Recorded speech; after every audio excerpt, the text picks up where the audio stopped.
यो पवित्र समय पुरुषोत्तम मास अर्थात् अधिक मासको हो। यही महिनामा भगवान नारायणले नरसिंह अवतार लिएर हिरण्यकश्यपुको वध गर्नुभएको थियो र भक्त प्रह्लादको रक्षा गर्नुभएको थियो। आज हामी काभ्रेपलाञ्चोक जिल्लाको पनौती नजिकै रहेको खोपासीको पावन भूमिमा उपस्थित छौँ। 1500 वर्षको इतिहास बोकेको यस नरसिंह मठ विभिन्न कारणले गर्दाखेरि ओझेलमा परेको र गुप्त रहेको रहेछ। यस मठको बारेमा जानकारी दिनको लागि मठाधीश परिवारका सदस्य श्री भक्तराज भारती हामीसँग हुनुहुन्छ। चाहिँ यो दिव्य भूमिमा यहाँ पाइला टेक्ने बित्तिकै पनि एकदम गौरव जस्तो एउटा कस्तो आनन्दको अनुभूति भएको धेरैजना भक्तजनहरूको मुखबाट सुनियो। म 10 वर्षदेखि त्यसमा लागेको, अहिलेसम्म पनि त्यो हाम्रो मुद्दाको चाहिँ नि अहिलेसम्म पनि टुङ्गो लागेको छैन। हामीले के भनेका छौँ भने यो नरसिंह मठ मन्दिरको जग्गा जमिन हो, धर्म संस्कृति राख्नुपर्छ। यदि धर्म संस्कृति हामीले संरक्षण गरेर भने हामीले आगामी पुस्तालाई हामीले के भनेर हस्तान्तरण गर्ने, किनकि र गुरुले पढाएका जति पनि शिक्षाका कुराहरू छन् रहन गएका थिए, भगवान हरिसँग सम्बन्ध रहन गएका थिए। यो पाञ्चभौतिक शरीर हो। बुबा हजुरको हरि ओम नमः शिवाय। नरसिंह भगवानको जय, नरसिंह भगवानको जय, नरसिंह भगवानको जय, कालाग्नि रुद्रपीठको जय। हामी यस अब नरसिंह मठको बारेमा हामीले यसो संक्षिप्त केही भन्नु पर्दाखेरि यो नरसिंह मठ चाहिँ आजभन्दा करिब मैले थाहा पाए अनुसार आजभन्दा करिब 1500-1600 वर्ष अगाडिदेखि यो लिच्छवी कालीनदेखि अगाडिको नरसिंह मठ रहेछ। यहाँ चाहिँ नि अब अंशु बर्मालेको जुन शासन थियो त्यो बेलादेखि नै यहाँ चाहिँ एउटा मठ एउटा पहिलादेखि नै निर्माण भएको रहेछ। मैले अब मेरो बुवाहरू बाजेहरू अब जिजु बुवाहरूले भयो कुरा भनेको अनुसारले त्यो हामीले थाहा पायौँ। तर हामी चाहिँ नि यस्तो थियो, हामी यहाँ हाम्रो चाहिँ नि हामी आएर बस्ने ऊ चाहिँ हामीले जब हामीले यो मठ सञ्चालन गऱ्यौँ, यो नरसिंह मठ भनेर चाहिँ अब यो धेरै अगाडिदेखि नै पहिलादेखि नै थियो। तर यसमा जब यो मेरो जिजु बुवा र नरबहादुर भारतीले चाहिँ जब यसलाई चाहिँ अब उहाँले सम्हाल्नु भयो, उहाँले सम्हालिदिएपछि नै देखि हामी चाहिँ नि यस मठको चाहिँ निरन्तर हामी लागेको अहिले करिब 5 पुस्ता हामीहरूले चाहिँ यसको सञ्चालन गरिरहेका छौँ। हामीहरू चाहिँ यसको मेरो अहिले यस मठका चाहिँ मठाधीश चाहिँ मेरो बुवा हुनुहुन्छ। हामीहरू यस मठका चाहिँ संरक्षक भएर हामीले काम गरिरहेका छौँ। यस मठमा चाहिँ नि अब पहिला चाहिँ धेरै अब मैले सुनेअनुसार बुवाहरूले भनेअनुसार बाजेहरूले भनेअनुसार चाहिँ नि पहिला चाहिँ यहाँ साधु सन्त महन्तहरू धेरै आउने दर्शन गर्ने। बिचमा कस्तो भयो भने अब यो नरसिंह मठको चाहिँ नि अब यो के भन्ने अब दुर्भाग्य भनौँ अथवा के भनौँ, नरसिंह मठको चाहिँ लगभग 500-600 रोपनी जग्गाहरू चाहिँ थियो। अहिले पनि यहाँका चाहिँ नि मोहीहरूले कमाइ गरिराख्नु भएको छ, अहिले पनि चलाइ युज गरिराख्नु भएको छ उहाँहरूले नै। र बिचमा जुन रैकर खुल्यो, रैकर खुलिसकेपछि कतिपय जग्गाहरू चाहिँ रैकरमा पनि परिणत भयो। रैकरमा परिणत भइसकेपछि यसको आयस्ताहरू पनि धेरै कम हुँदै गयो र मठमा पनि मठका चाहिँ जग्गाहरू पनि धेरै यो अरूहरूले चाहिँ यो धेरै अधिकरणमा पर्यो। र यो मेन समस्या चाहिँ यो नरसिंह मठ चाहिँ पुरानो पहिलादेखि नै चलन चल्तीमा आइरहेको थियो। तर यसमा के भयो भने मैले बुझे अनुसारले गर्दा चाहिँ कस्तो भयो भने नरसिंह मठको आम्दानी जुन थियो, आम्दानी हुने जुन एउटा आय स्रोत जुनसुकै कार्यको लागि पनि आय स्रोत एउटा केही न केही त हुन्छ। जस्तो हामीले काम गर्दा जागिर खाँदा पनि हामीले केही न केही तलब हुन्थ्यो, त्यसपछि हामीले चाहिँ गर्थ्यौँ। तर यो नरसिंह मठको चाहिँ एउटा विडम्बना भनौँ अथवा नरसिंह मठको चाहिँ नि अब यो सुप्त हुन सक्नु, यो चाहिँ गुप्त रहनुको कारण चाहिँ के भने नरसिंह मठको 132 रोपनी जग्गा चाहिँ नेपाल विद्युत प्राधिकरणले अधिकरणमा पर्यो। जब यो मठको जग्गा 132 रोपनी अधिकरणमा पर्यो, अधिकरणमा पर्ने बित्तिकै यसको चाहिँ सञ्चालन गर्नको लागि धेरै अप्ठ्याराहरू परे। अब मेरो जिजु बुवा जुन हुनुहुन्थ्यो नरबहादुर भारती, उहाँ चाहिँ अब पहिलो त्रिभुवन पुरस्कार विजेता पनि हो। उहाँ चाहिँ त्रिभुवन पुरस्कार विजेता भए पनि कस्तो भयो अब जब आफ्नो जग्गा जमिन सबै यो मठको जग्गा जमिन जुन सञ्चालन गर्नुपर्ने जग्गा जमिनै अब प्राधिकरणमा परिसकेपछि यसको आयस्ता नै कम हुँदै गयो र सञ्चालन गर्नको लागि गाह्रो भयो। अनि उहाँले यस्तै अब हाम्रो कसो पनि भगवानको हो नरसिंह मठको जग्गा जमिन चाहिँ नि यो भगवानको हो, भगवानको हामीले शेष खानु हुँदैन, शेष गर्नु हुँदैन भनेर हामीले अहिलेसम्म पनि त्यसको मुद्दाहरू अहिले पनि परिरहेको छ। अब यो मोहीहरूलाई चाहिँ जुन 300 रुपियाँको दरले जग्गाको बारेमा चाहिँ जग्गाको चाहिँ मुआवजा दियो, तर मठलाई दिएन। मठको जग्गा चाहिँ लिएर पनि तर मठलाई चाहिँ मुआवजा दिएन। नदिएको भएपछि अब यो मठको धर्म संस्कृतिको संरक्षण गर्नुपर्छ, धर्म संस्कृति चलाउनु पर्छ भन्ने हिसाबले मेरो जिजु बुवादेखि यसको चाहिँ मुद्दाहरू सुरु भयो। त्यसपछि रामचन्द्र भारतीले यसको मुद्दाहरूमा लाग्नुभयो। लाग्दै उहाँको चाहिँ नि अब देहावसान पनि भयो। मैले थाहा पाए अनुसार म चाहिँ 10 वर्षको थिएँ, एउटा सानो बालक थिएँ। मलाई मेरो हजुरबुवाले चाहिँ जाउँ तारिख भन्नुहुन्थ्यो। मलाई त अब तारिख भनेको के मलाई त्यस्तो याद पनि हुँदैन थियो। तारिख जाउँ भन्नुहुन्थ्यो। म चाहिँ बच्चामा भएकोले मलाई चिया पाउडी खुवाउने भए म जान्छु भनेर भन्थेँ। अनि ल हिँड भन्नुहुन्थ्यो मलाई। म त्यही गरेर उहाँको उङ्गली समातेर हात समातेर म चाहिँ यहाँदेखि हामी काठमाडौँ जान्थ्यौँ त्यो तारिखलाई झ्याउनको लागि अथवा त्यो प्राधिकरणमा गएर मुआब्जा देऊ, भगवानको चाहिँ यो शेष कसर खानु हुँदैन, मुआब्जा देऊ, मठ सञ्चालन गर्न गाह्रो भयो भन्दाखेरि यहाँदेखि त्यहाँ काठमाडौँसम्म गयो। अब त्यो बेलामा हामी गाडीमा जाँदैन पाउँदैन थियौँ, यहाँदेखि कहिले पनौतीसम्म कहिले बनेपासम्म हिँडेर जानु पर्थ्यो। बनेपासम्म गए पनि गाडी नपाएर धेरै एकदम मुस्किल थियो। अहिलेसम्म पनि मलाई याद भइरहेको छ। त्यो बेलामा अहिले जस्तो यो मोबाइल सञ्चार माध्यमहरू पनि थिएन, अब कहाँ के छ कसो छ केही थाहा पनि हुँदैन थियो।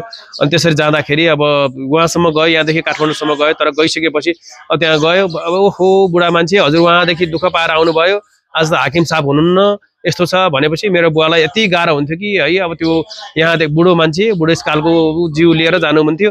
त्यहाँ गएपछि खर्र यसो गरेर पसिना पुसेर एकछिन बस्यो, आराम गर्यो, अनि सुइया सुस्केर हाल्यो, एकछिन बस्यो। अनि कसैले चाहिँ अब यसो अलिकति बुढा मान्छे भनेर अब यसो अफिसमा चिया खुवाउनेको एउटा हुन्थ्यो, नभए भने त्यहाँ एकछिन बस्यो। अनि फेरि त्यसपछि हामी त्यहाँदेखि फेरि फर्केर आउँथ्यौँ। त्यस्तो क्रमले त मैले धेरै मैले पनि भनिहालेँ, म 10 वर्षदेखि त्यसमा लागेको। अहिलेसम्म पनि त्यो हाम्रो मुद्दाको चाहिँ नि अहिलेसम्म पनि टुङ्गो लागेको छैन। हामीले के भनेका छौँ भने यो नरसिंह मठ मन्दिरको जग्गा जमिन हो, धर्म संस्कृति राख्नुपर्छ। यदि धर्म संस्कृति हामीले संरक्षण गरेर भने हामीले आगामी पुस्तालाई हामीले के भनेर हस्तान्तरण गर्ने? किनकि हामी त एउटा कस्तो भने यो पहिलेदेखि हाम्रो बाजे बराजुको पालादेखि चलिआएको धर्म संस्कृति संरक्षण गरौँ भनेर त्यसैको लागि हामी लागेका भएर चाहिँ यसको संरक्षण गर्नको लागि हामी आँटिरहेका छौँ, कोसिस गरिरहेका छौँ। त्यही कारणले गर्दा यो मठ मन्दिर चाहिँ एकदम सुप्त यो गुप्त हुन गयो। र अहिले हामी यसै सिलसिलामा चाहिँ हाम्रो अब गत शिवरात्रिको बेलामा चाहिँ अब हामी हाम्रो शिव हवन गर्छौँ, पूजाआजा गर्छौँ। हाम्रो नित्य पूजाआजा सबै हवन त्यो शिवरात्रिको दिन पनि सकेपछि मलाई अब त्यो भगवान अब नरसिंह भगवानले चाहिँ डोर्याएर पठाउनु भयो अथवा के गर्नुभयो, म पनि यता लड्केश्वर धाममा पुगेँ। अनि हाम्रो कालाग्नि रुद्रपीठका पीठाधीश मुकुन्द शर्मा हुमागाईसँग मेरो त्यो भेट भयो। हुन त उहाँलाई उहाँको 2-4वटा कार्यक्रम मैले पहिला पनि देखेको हो, हेरेको हो, तर उहाँसँग म प्रत्यक्ष बोल्ने मैले अवसर पाएको थिइनँ। त्यो दिन मैले भने गुरु एउटा यस्तो समस्या छ, हामीहरूको चाहिँ मठ मन्दिर भएर पनि हामीले चाहिँ यसको कुनै एउटा संरक्षण गर्न सकेनौँ। यो एकदमै पुरानो भएर गइसक्यो, एकदम यो गुप्त अवस्थामा रहेको छ। यसलाई कसरी अलिकति उजागर गर्ने, के गर्ने, यसलाई अलिकति गर्नु पर्यो। र हामीले यसलाई चाहिँ हामीले चाहिँ एउटा के सोचेको थियो भने नरसिंह मठ हो, नरसिंह मठै भए पनि नरसिंह मठमा चाहिँ एउटा ठुलो हाम्रो नरसिंह मूर्ति चाहिँ छ, यहाँभित्र पनि हुनुहुन्छ, माथि पनि छ, हामी त्यो मूर्ति चाहिँ हुनुहुन्छ। तर यस्तो ठुलो खालको मूर्ति हामीसँग थिएन। र हामी परिवार हामी सबैजना सल्लाह गर्यो नरसिंह मठ हो, नरसिंह मठ चिनाउनको लागि एउटा नरसिंह ठुलो एउटा चाहिँ 10 अब नरसिंह नारायण भगवानको 10 अवतार मध्ये 10 फिटको, किनकि प्रत्येक अवतारको 1-1 फिटको हिसाबले 10 फिटको एउटा मूर्ति बनाऊ भन्ने हामी चाहिँ हाम्रो सरसल्लाह भयो, हाम्रो पारिवारिक सरसल्लाह हुँदाखेरि अनि ल हुन्छ त्यो गरौँ न त त्यसै भयो भन्ने कुरा भयो। अनि त्यो बेलामा पनि म यस्तो थियो, म त अब बाहिरै बसेको थिएँ। अनि यो अधिक मासको समय आइसकेको थियो, अधिक मास समय सुरु हुने लगभग भइसकेपछि मलाई पनि मनमा कता एकदमै खुलदुली भयो। मलाई त्यो एउटा हामीले सङ्कल्प जस्तो एउटा गरेका थियौँ, गरिसकेपछि कसरी हुन्छ त्यो एउटा मूर्ति स्थापना गरौँ भन्ने हिसाबले म अस्ट्रेलियामा हुँदा पनि मलाई एकदमै त्यो अलिकति कता फिल भयो। त्यसपछि म त्यहाँ बस्नै मलाई मन लागेन। म त्यसपछि त्यहाँबाट आइसकेपछि अब हामीले त्यो आउने बित्तिकै कस्तो पनि फेरि इलेक्सनको टाइम थियो। अब यो नयाँ अहिले इलेक्सनको टाइमले गर्दा यो चुनावले गर्दाखेरि अब सबैजना हामी त्यतातिर अलिकति सबै व्यस्त भयो। त्यसपछि अब भएन, अब हामीले त जुन कामको लागि गरेको भगवानले एउटा चाहिँ नि एउटा मलाई चाहिँ एउटा कस्तो पनि एउटा प्रेरणा जस्तो एउटा तैँले गरे भनेर जस्तो एउटा फिल भइरहेको थियो। त्यसपछि हामीले रामनवमी, किनकि अब रामनवमी भनेको पनि भगवान विष्णुको एउटा अवतारको दिन हो, अनि त्यही दिनलाई चाहिँ शुभ कार्य शुभ दिन जस्तो सम्झेर ल हामीले यो कामलाई चाहिँ आजबाटै सुरु गरौँ भनेर मेरो एकजना साथी हुनुहुन्थ्यो, हाम्रो उहाँ वकिल साहब पनि हो। अनि हाम्रो यही हाम्रो मुद्दाको बारेमा उहाँले चाहिँ अहिलेसम्म पनि करिब 15-16 वर्षदेखि त्यो मुद्दा पनि हेरिरहनु भएको छ। उहाँ पनि एकदमै अब कस्तो भने एउटा मान्छेहरूको एउटा हुन्छ, अब यो मुद्दा गर्दा पनि अरूले सबै फी लिन्छन्, गर्छन्, उहाँले चाहिँ होइन यो भगवानको कार्य गर्दाखेरि म फी पनि लिन्न भनेर उहाँले चाहिँ आफ्नो एउटा स्वच्छ हिसाबले गरेर अहिलेसम्म पनि गरिराख्नु भएको छ। उहाँले भन्नुहुन्छ अझ मैले पऱ्यो भने यो यसको लागि के गर्न सक्छु म गर्छु भन्नुहुन्छ। र उहाँ र हामी भएर त्यही दिन भने मतलब अब कस्तो भने हामीले एउटा अब यो सामाजिक सञ्जालमा चाहिँ पोस्ट गर्नको लागि हामी सबैजना मिलेर चाहिँ त्यही दिनदेखि हामीले सुरुवात गऱ्यौँ। र अब कस्तो भने अब हामीले हुन त अब यो मूर्ति राख्ने काममा हामी सम्पूर्ण धेरै भक्तजनहरूलाई आह्वान पनि गरेका थियौँ, किनकि अब एकजनाले मात्र गर्दा कस्तो हुन्छ नि एउटा व्यक्तिगत जस्तो अथवा नरसिंह मठको मात्र जस्तो हुने। नरसिंह मठ चाहिँ सबैको नै हो, आखिर नरसिंह मठ नरसिंह धाम भन्ने कुरा त यो पुरानो 1500 वर्ष अगाडिदेखिको भएको यो हो। तर एउटा के भने यो गुप्त रहेको थियो, त्यही गुप्त रहेको एउटा मठ मन्दिरलाई चाहिँ नि यसलाई चाहिँ उजागर गरौँ, यसलाई कसरी हुन्छ अगाडि बढाउँ भन्ने हिसाबले हामी त्यही दिन रामनवमीको दिनदेखि काम सुरुवात गऱ्यौँ। सुरुवात गरेपछि अब हामीले सबैजनासँग आह्वान गऱ्यौँ, कसैलाई चाहिँ तपाईँहरूलाई चाहिँ है हामीले यसरी मूर्ति राख्दैछौँ, हजुरहरूलाई पनि यसो दान दक्षिणा यसो अलिकति सहयोग गर्नको लागि चाहिँ यसो इच्छा छ भने हजुरले गर्नुभयो हुन्छ भनेर गऱ्यौँ। हामीले लगभग हामीले मूर्तिको लागि हामी सबैजनासँग भएर मूर्तिको लागि हामीले पुग्ने जति रकम पनि हामीले कलेक्सन गऱ्यौँ। र अहिले हामी कस्तो भने यहाँ नरसिंह मठमा चाहिँ नि यो अधिक मासको मेलामा चाहिँ पहिला पनि हुन्थ्यो, हामी अधिक मासको पूजाआजा हामी पनि गर्थ्यौँ। तर त्यो बेलामा कस्तो हुन्छ नि हामी आफ्नै परिवारहरूले गर्ने अथवा एक गाउँका छेर छिमेकीहरू के मात्र आउने खुपासी बासी मात्र आएर गर्ने जस्तो थियो। तर अब जब हामीले यो 10 फिटको अहिले ठुलो मूर्ति राख्यौँ, यो मूर्ति राखिसकेपछि अब अहिले चाहिँ कस्तो पनि सामाजिक सञ्जालमा सबै प्रचार प्रसार पनि धेरै भयो। त्यसले गर्दा सबै भक्तजनहरू धेरै आइराख्नु भएको छ। धेरैले चाहिँ ओहो यस्तो गुप्त रहेको ठाउँ रहेछ, 1500-1600 वर्ष लिच्छवीकालीनदेखिको भएको भए पनि अब हामीले दर्शन गर्न पाएनौँ। अब हामी चाहिँ अब कहाँ चाहिँ नयाँ ठाउँमा चाहिँ हामी भड्किएर पुगिरहेका छौँ, गरेका छौँ। तर यो पुरानो ठाउँमा चाहिँ हामी यसरी आएर दर्शन गर्न पाएको छैनौँ। तर हामी जुन दर्शन गर्न पायौँ हामी एकदमै खुसी भयौँ, एकदम भाग्यमानी भयौँ भने उहाँलाई चाहिँ यो दिव्य भूमिमा यहाँ पाइला टेक्ने बित्तिकै पनि एकदम गौरव जस्तो एउटा कस्तो आनन्दको अनुभूति भएको धेरैजना भक्तजनहरूको मुखबाट सुनियो। अब हामीहरूको मेन सङ्कल्प, हामीहरूको मेन उद्देश्य भनेकै कस्तो भने हामीलाई केही गर्नु छैन। हाम्रो भगवान्ले अब हाम्रो एउटा नेपालीमा उखान छ नि, भात खानी नै हो अनि लानी घाटै हो भने जस्तो हामीलाई खानी भातै हो लानी घाटै हो भने जस्तो एउटा कस्तो भने लानी घाटै हो। आखिर हामीलाई कुनै यसमा कुनै ऊ पनि छैन, हामी कसैलाई केही पनि छैन। यो एउटा गुप्त रहेको एउटा पहिलेदेखि नै 1500-1600 वर्ष पुरानो भए पनि एउटा गुप्त रहेको हुनाले यसलाई हामी उजागर गर्नलाई यसलाई कसरी हुन्छ माथि लाने, यो नरसिंह मठ मन्दिरलाई चाहिँ कसरी हुन्छ माथि बढाउने, अघि बढाउने र एउटा आगामी पुस्तालाई पनि हामीले जुन यो अब धर्म संस्कृतिको बारेमा कसरी उजागर गर्ने, कसरी एउटा अगाडि बढाउने भन्ने त्यही सङ्कल्पको साथ हामीहरू लागेर अहिले यही पूजाआजाको हामी भइरहेको छ।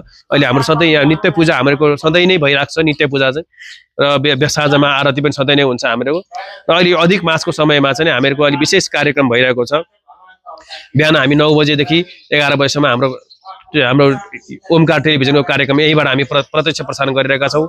र 12:30 देखि 4 बजेसम्म चाहिँ अधिक मासको कथा प्रवचन यहाँ भइरहेको छ। अहिले पनि हजुरहरूले सुन्न सक्नुहुन्छ, अहिले पनि भइरहेको छ। र बेलुका 6 बजेदेखि 8 बजेसम्म चाहिँ हामीहरूको आरती कार्यक्रम हुन्छ। हामी सम्पूर्ण भक्तजनहरूलाई यही अब सञ्चार माध्यमबाट चाहिँ हामी सबैहरूलाई विनम्र अनुरोध पनि गर्छौँ, जो जतिले दर्शन गर्न आउनुभयो फेरि पनि आउनु होला, अथवा नआइसक्नु भएकोहरूलाई पनि विनम्र अनुरोध